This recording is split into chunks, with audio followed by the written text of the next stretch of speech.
So in case you're unaware, Ben-Hur recently got remade, recently as in like now. And I gotta be honest, I liked it a lot. I am shocked. I know, I went into it thinking it was gonna be terrible, and it wasn't. So you got Judah, Ben-Hur, and you got Nasala. Nasala's the Roman, Judah's the Jew, but they were both, like, born into the same family, so they grew up being brothers. And they looked like they'd be super boring, flat people, but I thought they were both very charismatic cast members. And Nasala goes off to join the Roman army, and they both start being high up in their respective circles. Tension starts happening between the Romans and the Jews, and I thought they were both very reasonable in how they tried to deal with it. And like, alright, we're just trying to keep the peace. You know, Romans were getting killed by Jewish zealots, and Nasala was like, well, why were you guys here in the first place? This is sacred burial ground. Of course they're gonna get pissed. And Judah comes across some zealots and he's like, guys, you know, I know we're not big fans of the Romans either, but you know, violence isn't the way. You'll only make it worse. And he like lets one of them in because, you know, he's injured, so he's got to take care of him and recover. You know, Judah Ben-Hur, a Jew, is sheltering somebody else in his house. Okay, moving on. And then the emperor comes to town. Ben-Hur does one really stupid thing,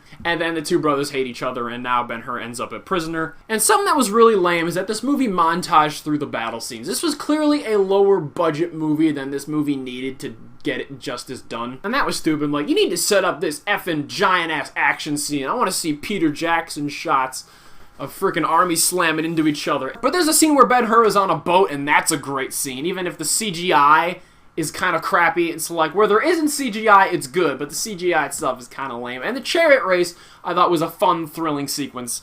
And overall, I thought the vengeance, like, kind of vendetta rivalry between these two brothers, I thought worked well enough to carry the movie. And I was so engaged that I forgot Morgan Freeman was in it until the end. And Ben-Hur goes through, like, a few different, like, haircuts. At first, he's, like, a Jew with, like, standard long shoulder-length hair. And then when he's a prisoner, he goes, like, full-on Viking with a beard and, like, super, super long hair. And then he gets it all nice and trim for the chariot race, and it looks like a modern-day Calvin Klein model. And I'm not gay or anything, but I like that haircut. You know, and I like the point and the arc of the movie a lot. It's like, that asshole betrayed me and left my family for dead, and I want vengeance. And his wife was all like, bro, hombre, you know, vengeance isn't the way. It's just destructive. It's just gonna ruin your life. You gotta forgive and forget. You gotta move on. This guy's your brother. You know, and Jesus shows up here and there to kind of inspire that compassionate spark. I think the two leads carried it well. I think it could have used one sweet-ass Roman, like, military battle scene, like, have it rated R and people's limbs flying off, but... And it did feel a little long, but it had plenty of witty dialogue, and I'll tell you, this right here is bullshit. And I'll put my name on the record and say the Ben-Hur remake got my stamp of approval with a 7 out of 10.